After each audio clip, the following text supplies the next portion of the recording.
La parole est d'abord à Monsieur Ariel Veil, maire de Paris Centre.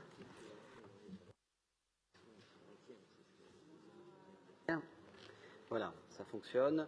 Je voudrais en effet vous parler d'une opération dont nous sommes assez fiers parce qu'elle remplit tous les objectifs de notre politique de protection de l'habitat et surtout des habitants que nous portons à Paris, mais aussi et particulièrement à Paris Centre.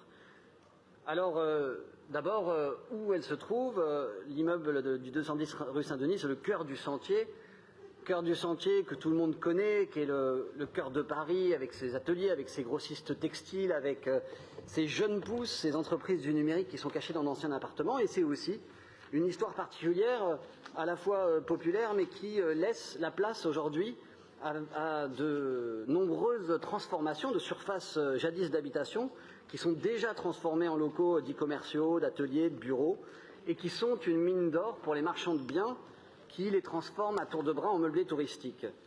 Et comme meublés touristiques, ils ne sont pas soumis à la règle des 120 jours de location maximum. Il y a un... Pardon, excusez-moi Madame la maire, il y a un brouhaha, pardon, on est là pour S'il vous plaît, à nouveau, je vous invite à écouter l'orateur en cours. Merci.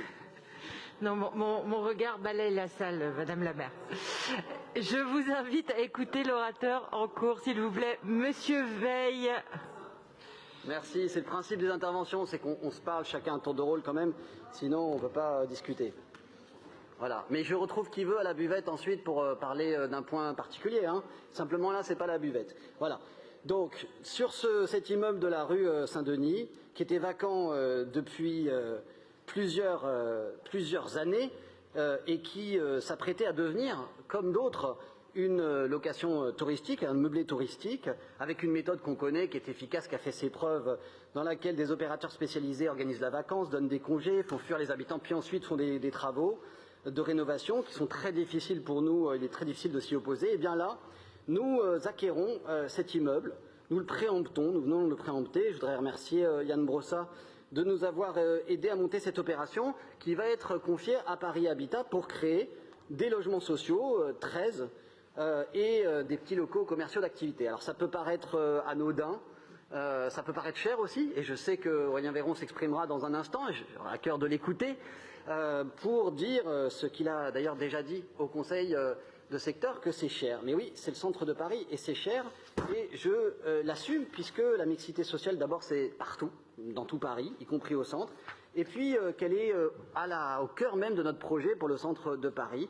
Elle en fait son identité, et nous cherchons à préserver cette solidarité. En plus, cet immeuble, je l'ai dit, nous permet d'illustrer la manière dont nous voulons travailler pour à la fois endiguer le fléau des meublés touristiques, qui sont autant de pertes de logements pour les habitants que cet objectif de mixité sociale. Et quand j'entends à notre conseil de secteur notre opposition dire qu'il n'est pas nécessaire ou opportun de continuer à créer du logement social à Paris Centre, ou pas là, ou pas à ce prix-là, ou pas pour ce genre d'occupation, eh bien je dis je suis surpris. Et je suis aussi dans le désaccord, je crois que c'est un désaccord même fondamental, parce que non seulement c'est notre obligation légale au titre de la loi SRU, mais c'est aussi notre devoir moral envers nos habitants, envers nos quartiers, qui ne souhaitent pas devenir une enclave pour touristes ou riches étrangers. Et je m'étonne d'autant plus que j'entends dans les mêmes moments dénoncer la fuite des familles et des familles populaires du centre de Paris. Alors je crois qu'il faut être cohérent un petit peu à un moment donné, et qu'il faut, par rapport aux 5000 demandeurs de logement social de Paris Centre, qu'ils sont bien notre priorité, en tout cas c'est la nôtre. Et cette opération, qui peut paraître encore une fois anecdotique, ne l'est pas. Elle ne l'est pas parce qu'en plus, elle s'ajoute à de nombreuses autres opérations. Je peux citer évidemment la Samaritaine qui vient d'être livrée avec 96 logements, la caserne des Minimes avec 70 logements sociaux, et évidemment le grand projet Morland Mixité où ce sera plus d'une centaine de logements, plus de plusieurs centaines de logements, des logements sociaux, des logements intermédiaires, ce qui me permet de répondre aussi à l'argument qu'on crée que des logements pour les très pauvres. Non, c'est pour les pauvres, les moins pauvres, les classes moyennes, les familles aussi. Le 33 rue Chapon, l'avenue Victoria, siège de la PHP qu'on aperçoit par la fenêtre, la rue d'Aboukir dont j'ai parlé ce matin, ou le 11 rue Homer, opération dont on a parlé au dernier Conseil de Paris. Et je le dis ici, cela restera l'un de mes engagements, celui de ma majorité, clé pour tout ce mandat, de maintenir cette diversité qui fait la richesse de tout Paris et de son centre aussi. Et nous continuerons à accueillir des habitants, des familles, et à leur donner les conditions de bien vivre à Paris Centre. Je vous remercie. Merci beaucoup, monsieur le maire.